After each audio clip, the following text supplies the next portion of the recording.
What's up, everybody? Welcome to the 27th episode of the PlayStation Drive. I'm one of your hosts, Ryan Turford, the man on the moose, and I'm joined, as always, by the man himself, Mr. Matt Sawinski. Matt, how are you doing on this lovely, lovely Thursday afternoon or morning or whatever you want to call this time of day? Who knows what time and space even is anymore? I'm doing well, man. It's been totally not a busy week for video games. Not a lot of cool stuff out. Not at all. It's just been real slow. How are you doing, Ryan? Of course. I mean, it's been nothing big happened on Monday or anything like that, or no big game just came out of nowhere or anything like that. It's just been totally quiet. I mean, especially from the PlayStation side of things. It definitely has been a little more quiet. So, of course, let's clean the garage a little bit. So, of course, if you like what we do and you want to support the show, there's a number of ways to do that. Number one, you can subscribe to us on your podcast feed of choice, whether it's Google Play, Apple Podcasts, Spotify. We're on all the things. So check us out wherever you find podcasts. Also, if you want to see our beautiful faces every single week, we put up a video version of the show every single Friday morning over on YouTube, youtube.com/YumiCapri. So check us out there. Also, like, subscribe, share, all those things that people on YouTube tell you to do. And then last but not least, if you want early access to this and all of our shows, head over to patreon.com/YumiCapri. There's a little tip in the old tip jar, and out comes content. And then the last thing I want to give a shout out to in this section that happened between the last time we recorded and this week, Matt, is that you were on a special live stream that happened this week. So tell me about that. How did that come about?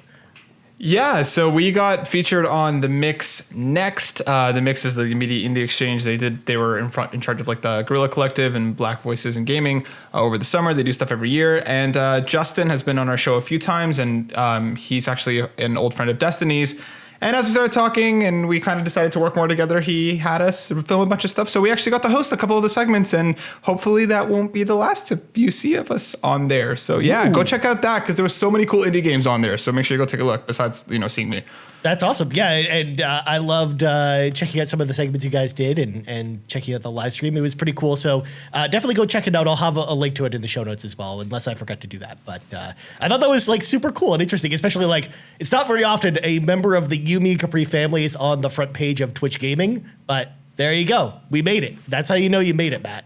There you go. All right, let's grab our 8 tracks, pop them in. It is time for the playlist. Matt, I think you pulled out your PSVR this week, so tell me about what you played this week, my friend. I did. After my long debacle last week, I finally got the controllers charged and everything set up. So I jumped into The Walking Dead Saints and Sinners. It's fantastic. It's much more of like a game rather than an experience. Like there's plenty of side quests to pick up. There's plenty of walking around. It's a little fidgety with the move controllers. It's not like 100%. There are sections, and it could be my setup as well. So take this with a bit of a grain of salt. But like, the feeling of stabbing a zombie in the head and then having to actually like jerk the controller back out to pull the knife back out of their head is a lot of fun. I did not get motion sick whatsoever. I had the blinders turned all the way up and I felt pretty okay. Took my time with it. And it was a lot of fun. I'm really, really enjoying it so far. And then I jumped into Until You Fall as well, which, between these two, they're 2 out of the 3 PSVR games we got with Plus this month. And this is a lot of fun as well. It reminds me a lot of Infinity Blade, if you remember that old school iOS game from years and years ago, where like once you start getting attacked, there will be like certain areas where you have to position your swords in front of you to be able to deflect them properly, and then you'll have your chances to attack. So it's a lot more action based than I think Infinity Blade was, but it's a lot of fun. It's a roguelike, so like you have to do your progress die out over and over again thing. And yeah, it's really cool. I'm really happy with both of these games so far. I haven't checked out the Persistence just yet, but so far these are 2 great PSVR games. And if you're curious at all, I highly recommend checking them out, because I mean, why not? They're free on PS Plus. If you have a VR, play them. Exactly. Like, Brian. why not at that point? So, especially like, I love the callback to Infinity Blade 2, because that's a game I actually played a lot on iOS back in the day. So I love to hear it, especially like that was like Epic's first like foray into mobile devices, and it was super cool. So. Yeah, I'll never forget like the hype around that game, because they were like, oh my God, this is like one of the first true gaming experiences on your phone. And you know what? It actually lived up to quite a bit of it. It was a lot of fun. Yeah. But Ryan, you surprised me last night with your tweet, and now I'm very excited to dig into this with you. But what were you playing? So I played a little game that Matt's been talking about on the show for weeks and weeks and weeks, and that is Marvel's Guardians of the Galaxy. I actually picked it up because it was actually on sale believe it or not. So, and then I should have actually waited a week because it was on sale again for Black Friday, and it's like way cheaper now. But at the same time, honestly, I'm glad I played it when I did because there was actually an opening in my schedule. Because originally I was going to start Shin Megami Tensei 5 on Friday, but the game got delayed in Canada only until Tuesday for some reason. I don't know why that happened.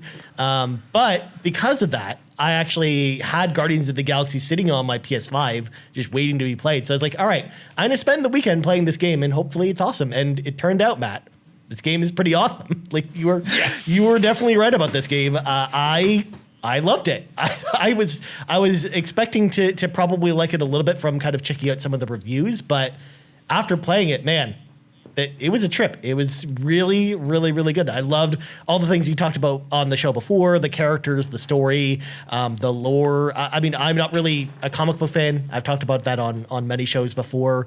So I don't really know the Guardians outside the film universe because I've never actually read any of the Guardians comics or anything like that. And obviously these interpretations of the Guardians are not the Marvel Cinematic Universe interpretations of them, but they do pull some elements from that in the storytelling. But I like the dynamic between the different Guardians. I loved the comedy that was on display throughout the entire experience. I liked even some of the enemy designs. I will say though, the combat was kind of hit or miss with me. Like I loved like the intermixing of some of the powers with Star-Lord's combat, but it did get a little bit tedious, or like you would just spam shots at like infinite life bars that would eventually go down. And I did notice that was the combat felt just kind of uneven, I think, throughout some of the parts. Where some of the parts I was having a blast, and then other parts I was not. But I liked a lot of the boss fights in this game. I thought those were well executed and kind of cool. Some interesting surprises in there that I wasn't expecting. So yeah, I actually blasted through this game starting on Friday and then finishing last night, essentially. So in 4 days, I pretty much finished this game. And I think my final play count was like 14 hours because I didn't actually go and collect all the costumes or get all of the side collectibles. But yeah, I had a blast with this game. I think this game was awesome, and I definitely recommend people checking it out. Even if you're not a Guardians fan, I think you'll probably enjoy it. I think it's still a lot of fun, so definitely check it out. Yeah, I did like a bit of a deep dive into the different choices and stuff that you make a lot along the way. And while they don't like alter the story significantly, they do change things a little bit more than I expected them. Yeah. So I'm really glad you liked it, Ryan, because last week you were like, yeah, I'll play it eventually. And then last night's tweet, you're like, I finished it. And I was like, what?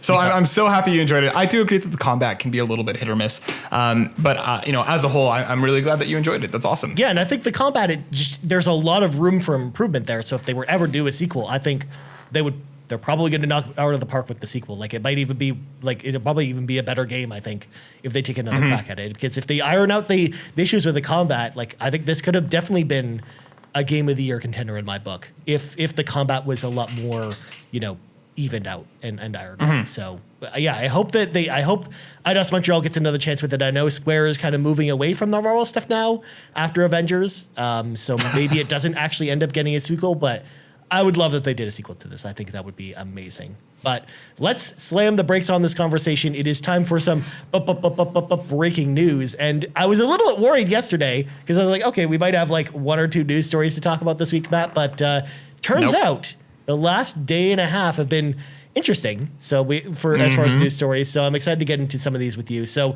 first off, a story that we didn't get a chance to talk about on the Xbox Drive yesterday, I wanted to make sure we covered here today. That is the nominees for the Game Awards have been announced, including 11 nominations from Sony first-party studios, which is pretty cool to see. The following games are nominated for Game of the Year. We're not going to go through all the categories or anything like that, but we're just going to talk about Game of the Year a little bit here. So we've got Deathloop, It Takes Two, Metroid Dread, Psychonauts 2, Ratchet and Clank Rift Apart, and Resident Evil Village. Those are our nominees for Game of the Year. Matt, what do you think about this list? And was there anything else from some of the other categories that struck you from the announcement? Yeah, I think this is a really solid list. I'm kind of surprised that Returnal is kind of really nowhere to be seen. I thought that game was actually really fantastic and kind of possibly deserved to even be up here for the GOTY list. Some of my personal favorites, obviously, I'm not really surprised that they're not here, like Yakuza or Lost Judgment. But the big one that while it's not PlayStation related, I think Forza getting snubbed here really sucks because that game is really interesting.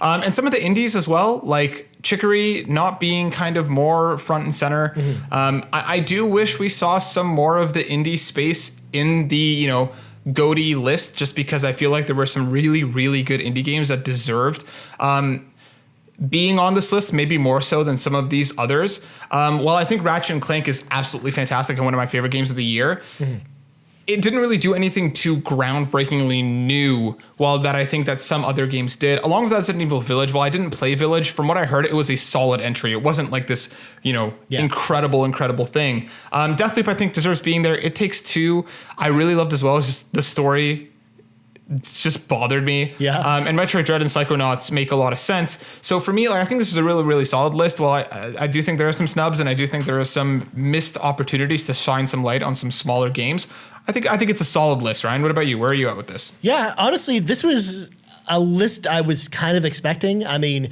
even though I haven't played It Takes Two, I've only heard people kind of rave about how much they like that game.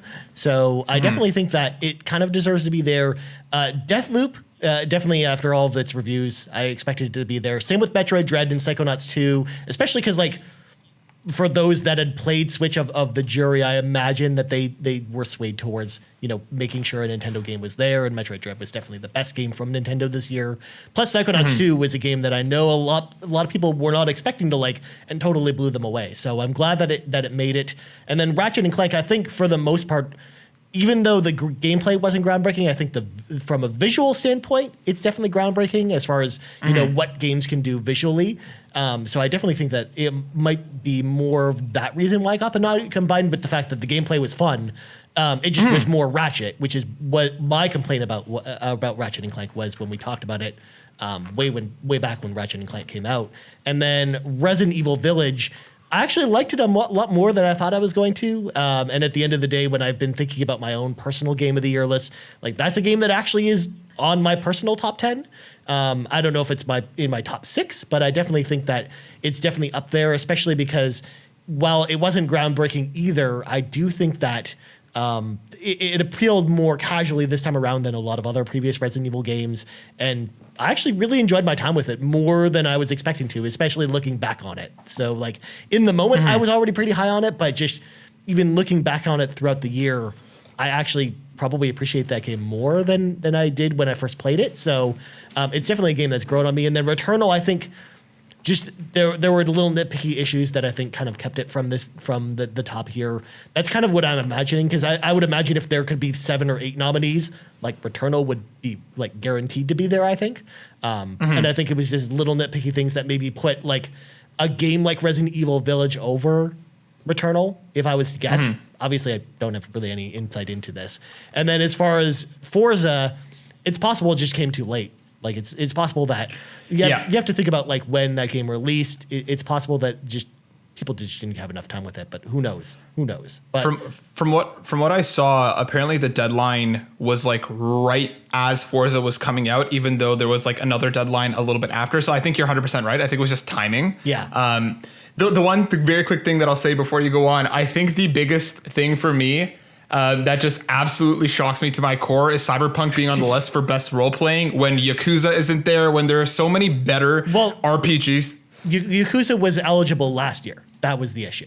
The Yakuza was actually not going to be able to be on. Even though yes, it came out on PS5 this year, it actually came out on Xbox last year. So, True. And I think it was nominated last year too, if I'm not mistaken. So I think that's why a game like that wasn't there. But you're right, something like Bravely Default 2. Exactly. There's a bunch of RPGs actually were I think probably one of the hardest to pick lists this year, because I think there was just so many good RPGs, because you're also missing stuff like Monster Hunter Stories 2, or they could have gone in a bajillion different directions with RPGs. So I don't envy the people who had to actually pick this category, because there were so many great choices for RPGs this year, because this year was great for RPGs. And Cyberpunk, I actually think kind of deserves it, because I actually liked Cyberpunk a lot when I played it. when the game works, especially, again, you have to remember, like, this game, like, I would imagine that this is coming from the perspective of the PC version of Cyberpunk. Like, I said it last year when I played Cyberpunk, that if the game functioned correctly on PlayStation 4, this would have been a Game of the Year caliber game last year. So seeing it on the list, while it is surprising considering the fact of, you know, how many stories about how broken the console version is of Cyberpunk, like, if you look at it from that perspective, I think it makes a lot more sense. But still, like, you're right, there was so much competition there that regardless of what they picked for RPG of the Year, and this kind of goes back to the Game of the Year conversation too, like, there were so many great choices for multiple categories that, like, it's easy to forget what a couple games. Like, I know from our perspective at Yumi Capri, like, a game like Tales of Arise not making the Game of the Year list is kind of crazy too. Like, that's a game that we loved, and I think it's just a game that not enough people ended up playing. So, that really stood out to me as well from there. So, yeah, definitely an interesting list this year, but we knew kind of going into it, like, it would be probably a divisive list because, I mean, there was no real big standout this year, and there was a glut of amazing games that came out this year. So I don't think there's any real wrong answer for a lot of these awards, and I'm interested to see how it shakes out. So we'll be talking more about the Game Awards kind of when the Game Awards happen. Maybe we even do like a prediction show at some point where we kind of try and predict the winners. Who knows? But yeah, there you go. I thought it was interesting to talk about here. But next up, speaking of interesting things and something I was not expecting to be talking about this morning, WB Games have finally announced Multiversus. This actually leaked a while ago, but we're talking about it now that it's actually news. It's a new Smash Brothers style free-to-play fighting game from WB featuring a large roster of WB characters. It will officially launch sometime in 2022. They said there's a beta that you can actually sign up for, but I don't know when signups are going live for that. I don't think they really mentioned an exact date for that or anything like that. And I tried to look at it before the podcast, but just couldn't find any info about how you go about applying for the beta for Multiversus. But I don't know if you got a chance to check out the trailer for this, Matt, but it's super, super interesting. A lot of really goofy characters and awesome stuff. But what did you think about this announcement, my friend? You know what? I'm down. The trailer sold me on this a lot more than the leaks did, because a lot of the leaks were talking about how, like, I think one of the words that was used was like cheap, or like kind of like just not well put together. Graphically, this looks much more impressive than I was expecting. I actually think this looks better than the Nickelodeon game that came out, and especially because they already have things like voice acting, which would have been nice. I'm here for this. Free to play means that I'm going to check it out. I think that this kind of combination of characters is a really, really interesting mix. Like seeing Arya from Game of Thrones up against like Shaggy and Ultra Instinct Shaggy, gimme. Like, I'm so excited for that. I'm actually really curious to check this out. And they talked a lot about how much they're working to kind of make it, as run as well as they possibly can, being free to play, having crossplay, having cross progression from the jump. I think they're saying a lot of the right things to make me interested, different costumes, different things that they seem to be doing with it. So I'm there for it. The biggest thing that makes me nervous is that it is free to play. So I'm very curious to see how heavy the microtransactions will be and how those will be handled, because depending on whether characters, you have to, pay for characters versus paying for skins and stuff. Like, I feel like there could be a very big, gulf there between people who can afford new characters and people who can't, especially because the roster does seem to be a little small for, out the gate. Granted, we don't know the full roster yet, but just from what we've seen, I'm very curious about this, Ryan. I'm actually way more excited about this than I thought, given the leaks. And it seems like if you want to join the playtest, you go to multiversus.com, and there's right on there, join our playtests sign up thing. So you can sign up right there. But yeah, I don't know, man. I'm much more positive on this than I was ever anticipating. Where are you at with this? Yeah, same. I think it looks great. I think it looks like it's a really, it looks like it's very silly, but it just in all the right ways. And I'm very excited to check this out. Again, I love just them rolling into the meme with Shaggy, like just going straight into it. Like, I love the fact that he charges up like a Super Saiyan. Right? He does these really overpowered moves. Like, seeing him fight Superman was just awesome, especially because there's been so many people that have done like that concept art of like, because they always talk about Goku versus Superman, but now that we've proven that Shaggy is more powerful than Goku, you know, Shaggy versus Superman, of course, that's got to be about that happens. So I wonder if they do like a final smash with Shaggy where he talks about how he's only using like 1% of his power or something like that. Like, oh my God. That would be so amazing. But yeah, a lot of the other characters seem pretty cool too. And yeah, going back to what you're talking about with the voice acting, like I love them bringing back all the voice actors. Like they've been kind of rolling out the announcements, like Maisie Williams is coming back as Arya and Tara Strong is Harley Quinn and Kevin Conroy as Batman. Like I think that this has been set up to in all the right ways to be a successful product. And I'm very excited to check it out and check out the playtest. I'm definitely going to sign up. So hopefully we get in and maybe we have more to say about it. But yeah, I'm also kind of curious why there's no Mortal Kombat characters at launch. Maybe we get a reveal of Scorpion at some point. But we'll see, especially because like they did that opening animation, I think, for one of the Mortal Kombat movies recently where they do like the WB logo and then Shaggy like pops out and he's like grabs Scorpion by the neck and like wrecks him. Like, oh man, I would love to see that kind of play out in a game. That would be so cool. So there you go. Agreed. Yeah, but 2022, they just said sometime next year. So maybe February 2022, Matt? February. Yeah.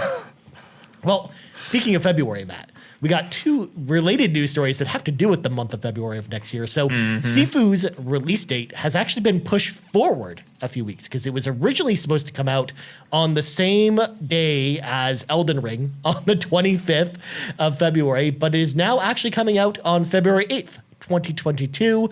So it now launched like the same day as Dying Light as opposed to Elden Ring, which I think is a little bit of a better window for it. They also released a new trailer for the game to kind of coincide with this announcement that the release date's been pushed forward for the game.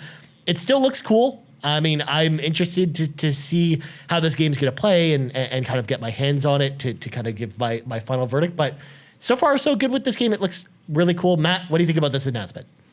I think this is awesome. Sifu is actually one of my most anticipated games. I love the look of it. I love how visceral the combat seems to be. And just looking at the trailer as well, it seems that if you get the deluxe edition, you'll get 48-hour early access. So you can start playing as of the 6th. I think this is a great move. I think moving it away from Horizon, from the imminent Elden Ring with Gran Turismo right around the corner, I think I'm not anticipating this being longer than like an 8 to 10 hour game, which I think is perfect for what it hopefully will be. And it seems like a good weekend game that people can fly through it over the weekend and get ready for the much longer games that will be coming up right around the corner. I think this is great. I think this is a perfect time for it. And I don't think there's anything too massive right along that time outside of Dying Light, but this seems like a game, like I said, people will probably hop in, fly through it in a couple days, and then move on to either Dying Light or whatever it is that they were playing. So I think this is a great call. I'm very, very excited about this. And like you said, I'm very curious to get my hands on it and just see how the combat actually feels because it looks awesome. Yeah, I think that this move just makes so much sense from the perspective of it just not getting lost in the shuffle, because I think that was kind of our biggest concern with the game, where it was going to launch the same day as Saints Row and Elden Ring and a bunch of other games. Like the spreadsheet already is looking kind of crowded for February, which is interesting. So I'm glad that they decided to make this move. And even though it's launching at the same time as Dying Light, I think it's different enough from Dying Light that I don't think it's going to suffer too much from it. And the other big release around then is Pokemon Legends Arceus, which again, that's on Nintendo platforms, so that doesn't really concern us as PlayStation fans with this game. So yeah, I hope it finds its audience. I hope it's awesome, and I'm looking forward to playing it on the 6th of February. So we'll definitely be talking about that as we get closer to launch. And then speaking of February dates changing, Saints Row, the reboot, has been delayed until August 23rd, 2022 from February 25th. Which again, I think is a great move for this game because it gives them more time to polish the game, and it was also coming out the same day as Elden Ring. So that I think that kind of prompted this move, because again, we just heard about that release date, I think last week or the week before, and then now they're changing it. So I think this is a great move. Matt, what do you think? Agreed. I think that this is definitely a right call. 6 months does seem like a pretty significant delay to, hopefully get them to polish it out and make sure everything runs the way that they want it to. Again, I have no problem with them moving this, just because like we've already said how many times over, February is ridiculous. January is starting to look crazy in March as well. So I'm very, very curious to see what the back half of next year is going to look like. But generally, I think August is a pretty safe spot. We usually get more games towards the September, October kind of time frame. So I think this kind of late August window works well for Saints Row. And I'm very, very curious to get my hands on it because I am very excited about it, especially after seeing the very, very interesting launch of GTA, the definitive trilogy, or whatever the hell the name is. My itch has not been scratched for that type of game, and I'm ready for Saints Row. So I'm take your time, make it awesome, and hopefully this is the return to form that a lot of people want it to be. Mm-hmm. And actually, I didn't mention it in kind of our playlist of games that we played this week, but I did also check out Grand Theft Auto San Andreas on Game Pass. And it was real rough. It was not a fun experience going back to the visuals combined with some bugginess that I found while playing it, combined with the fact that like I failed escort missions because I got a little bit too far ahead of the guy I was escorting. I'm like, yep. It's going to be uninstalled. I think I'm good. I don't need to go back to it. But so yeah, Saints Row is also a game I'm very excited about. I love the Saints Row series, especially Saints Row the Third in particular. I really love that game. So I'm hoping this is awesome. And I think it makes perfect sense for the game for them to move it out from here. All right, next up, we got one of the weirdest trailers all week, and that was from Bandai Namco. They have announced Dragon Ball: The Breakers, an asymmetrical horror game set in the Dragon Ball universe. It'll arrive sometime in 2022. I don't know if you saw the trailer for this one, Matt, but essentially you basically play as like 4 different characters, and you're basically trying to escape a city, and then you have like a super powered enemy character chasing you down. They show Cell in the trailer, but they also confirmed that Frieza and Boo are also characters that you're going to be kind of running away from. But it's weird because it's like, you'd think that you couldn't really run and hide from these enemy characters because they can sense power levels, so they could obviously sense where you are, I guess. But I guess we're rolling with it anyways. So, Matt, what did you think about this bizarre trailer? This is honestly, watching this trailer just made me increasingly confused and excited all at the same time. I love that they're doing this, whether it's successful or not, whether it's good or not. I love that they're getting weird with Dragon Ball, because for the longest time, it's been pretty much the same game over and over again, recapping the same moments of the saga over and over again. And while, some of them have been average to great, like I actually thought Kakarot was decently solid. I love that they're trying new things with the IP. I hope they continue to do this. This game for me, I've tried to get into Dead by Daylight. I've tried to get into Friday the 13th, and just they've never really clicked for me. And who knows, maybe Dragon Ball is the right IP for me to kind of jump in, playing as just some of these regular humans trying to run away from things. Like, I'm very curious to see how will stuff like the Kamehameha work, right? Like, I mean, they showed off in the trailer, like the entire city erupting, and it's like kind of like end game. Is that really like the point that you have to get out by or whatever? I'm super, super curious about this. I'm very excited to actually play it, because I definitely will be, just because, again, it's so absurd and so ridiculous in the best way. And I hope we get more anime games of this ilk where they just stop doing these arena fighters and get a little weird with it. So many of these properties have been around for so long, and we've only gotten similar-esque things. So keep doing it, Bandai Namco. This is awesome. This is weird as hell. Whether it's good or not, I'm excited it's happening.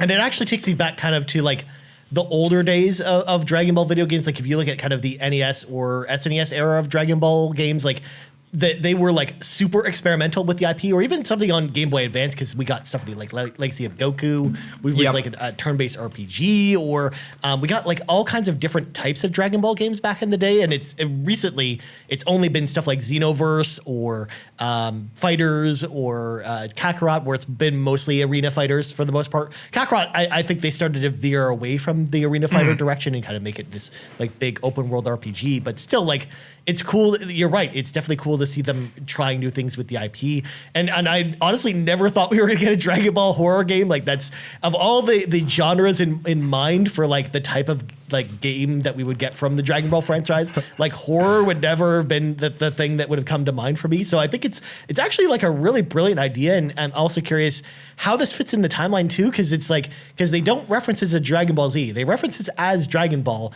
And the two of the playable characters you play as are young Bulma from Dragon Ball and Oolong, again, from Dragon Ball. So you're not playing as any of the Dragon Ball Z characters, but yet the villains are all from Dragon Ball Z. So I'm interested how this is going to play into like the story of this game, and how like maybe like Cell or Frieza or Boo are coming back to like the time frame when Goku was a kid, I guess, and maybe that's why he can't go beat them up or something like that. Who knows? But yeah, I think it's got a really interesting look to it. Plus, I love they showed off in the trailer how like when Cell captures some of your escaping party members, like he evolves into like the other forms of Cell. And I imagine you're gonna have something similar with Boo, kind of starting out maybe as like Fat Boo and then evolving into like Skinny Boo and then Kid Boo, or Frieza going through like all of his forms. So yeah, I'm really curious to see how this turns out. And yeah, it's coming out next year. It's the Xenoverse team that's doing this, so who knows? I hope it's awesome. That more than anything, I hope that for the future of this franchise, I hope it's awesome. And then last news story that I was very surprised we even heard about this week, but Pragmata, which was a game that they actually announced during the PlayStation 5 showcase. This is the game from Capcom where it looked kind of weird because like there's this astronaut on the moon, but then he was in an astronaut suit in Times Square and he was with this little girl. And we don't really know anything about this game other than that, like this very like abstract looking trailer. It's been delayed from next year until 2023 because during the PlayStation showcase, they'd announced that it was a 2022 game. It was the only game that we knew from that showcase that was this far out. But we still don't really know anything about it. In the delay trailer, it's like the little girl from the initial trailer just with, holding up a little sign with the old date crossed out with the new date next to it and then sorry kind of written under it. But so I'm getting some Kojima-esque vibes from this game. So I'm expecting something really weird from Capcom, which I think is super exciting because I love when Capcom goes in weird directions. Matt, what did you think about this? This to me just feels entirely unnecessary. Like you said, we know nothing about this game. We've had one cinematic trailer. Like, I don't know why they wouldn't have just held this until next year when I'm assuming we'll get like a more decent trailer for it and just announce the delay at that point. Because again, like, I don't really think that this is one of the games that they really need to get ahead of the delay. Good on them for doing it. I mean, I guess it's cool that they're communicating early. To me, it just felt like I was kind of like, okay, I kind of forgot this game existed, to be honest. And I would have rathered them just wait, show us a trailer, show us what the game actually is, and then announce it a release date then, because that's happened how many times already. Not necessarily just for PlayStation, but across the board. So this to me just seems very strange, very random, very out of place for like, the random middle of November. But whatever, again, like let them take their time. I have no problem with the delay. I'm just a little confused and bewildered as to why now and why in this way. But whatever, if they want to communicate, that's fine. Good for them. Yeah, same here. I'm just like, it's cool. I'm glad they're telling us now, but it's just like, we still don't even know what this game even looks like or how it even plays. So like, I mean, at this point, it's like, sure.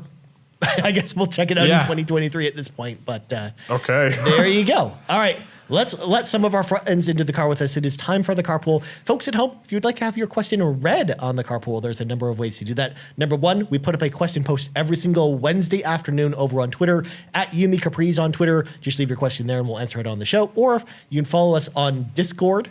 If you join the Yumi Capri Discord, the link is in the show notes. It's free to join. Just go to the PlayStation Drive section and we'll answer your question there. Or if you're watching on YouTube and you leave your question in the comments, we'll answer it on the show. And this week, believe it or not, we didn't really get any questions, but we got comments. So I'm going to start with Dano at Dano12, who actually talked about kind of some of the news stories we just talked about, Matt, and kind of gave his opinions on them. He says, I don't even have a question.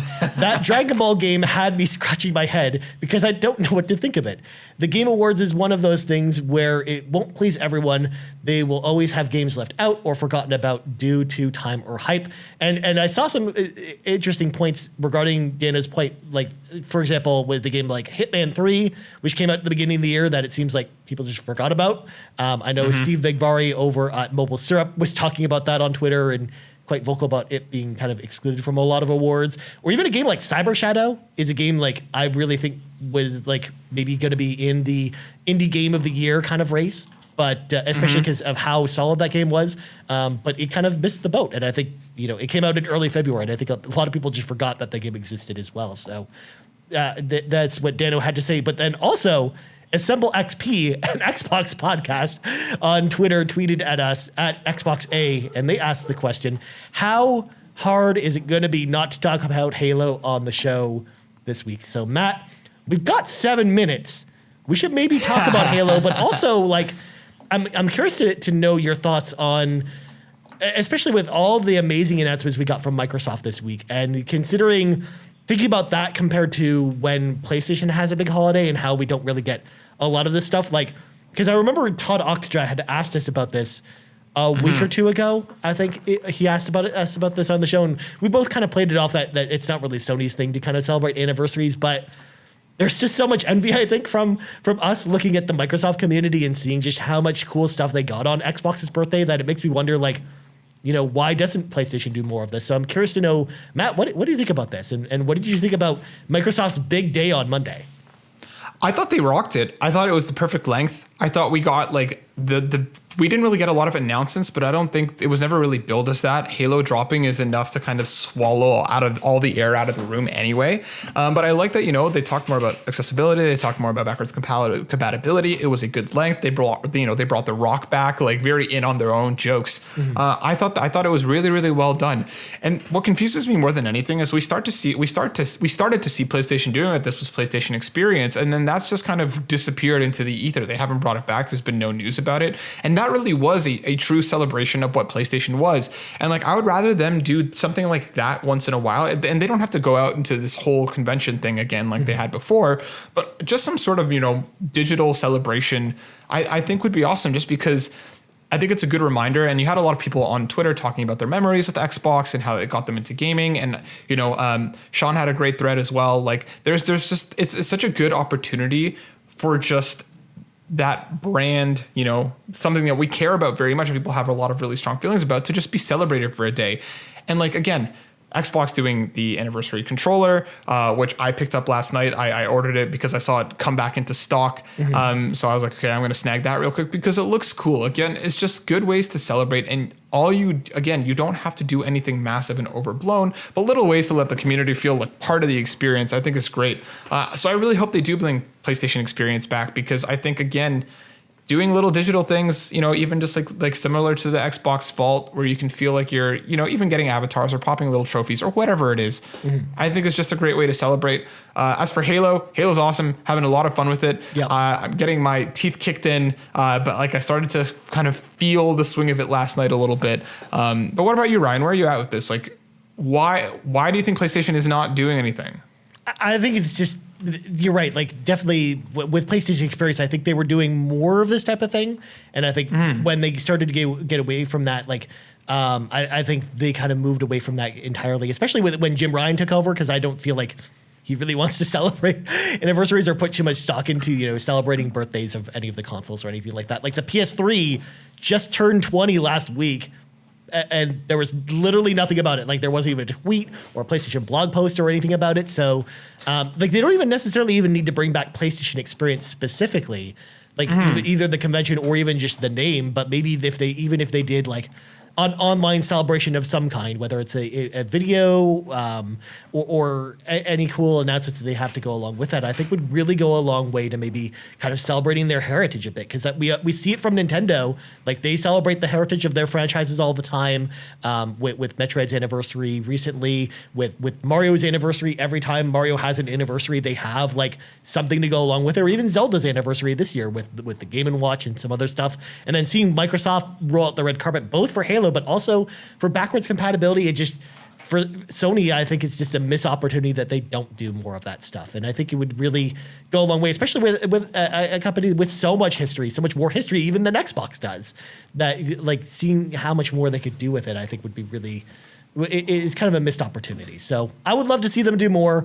It hurts to see, especially because, again, we see Microsoft do such a good job with it, or even Nintendo. So, yeah, it hurts a little bit. As far as Halo, I mean, that's been super fun as well, and just getting to shoot Matt in the face was a fun experience on Monday. Jesus. I actually loved us getting together because we had like 14 players in a room together, just playing Halo and just having fun between friends and just having a great time on Discord chat with each other and just having a ball. So Halo's been awesome to talk about, but again, we're not going to talk too much about it because this is a PlayStation podcast and we got to go. But before we go, Matt, plugs go.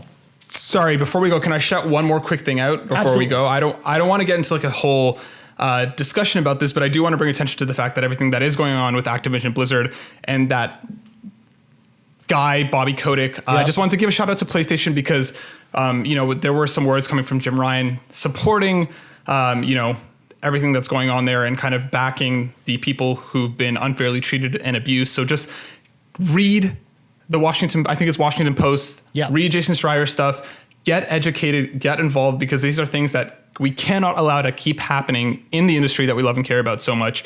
And with the shareholders and stuff, the board backing Kotick is just disgusting again. So I just wanted to give a shout out to Jim Ryan and to PlayStation for at least internally supporting the people who deserve to be supported. And I hope we see more of this from PlayStation, and I hope we see more of this from other big developers and publishers, because that's what it's going to take to bring any sort of meaningful change. So just read the stuff, get educated, get involved, and be aware of what's going on, because as much as we love the games and as much as we love the space, it needs to be safe for everyone.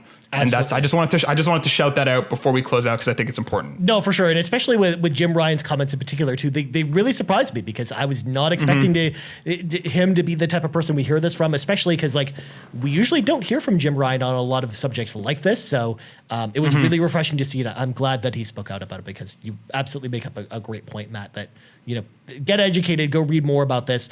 We don't talk about subjects like this on here, mainly because it's tough to have a conversation about this in a 40-minute time span, combined with the fact that this is the type of story where we'll talk about it more when we kind of know what's going to happen with it, I think. So we'll definitely be talking about this story more on the show for sure going forward. But enough about all this. Matt, where can people find you on the internet? Yeah, you can find me over on Twitter at burnout_Matt, or on YouTube at youtube.com/burnoutwriter, or on any of the podcast services you'd like to check us out. Come find us. It's cool. Absolutely, my friend. As for me, you can find me on Twitter at Ryan Turford. You can find us on Twitter at UBCapriz, on YouTube at youtube.com/UBCapri, and on podcast services around the globe. So for Matt Sawinski, I'm Ryan Turford. This has been episode 27 of the PlayStation Drive, and we're out. PlayStation Drive is fueled by patrons over at patreon.com/UBCapri, and I want to say thank you to each and every one of our patrons from the bottom of my heart from your support across all of our content. And let's start by thanking our premium producers, Dallas Ford, Lee Navarro, the fearless leader of the Phoenix Overdrive Extra Life team, and Jonathan Brown over at youtube.com/PM Entertainment.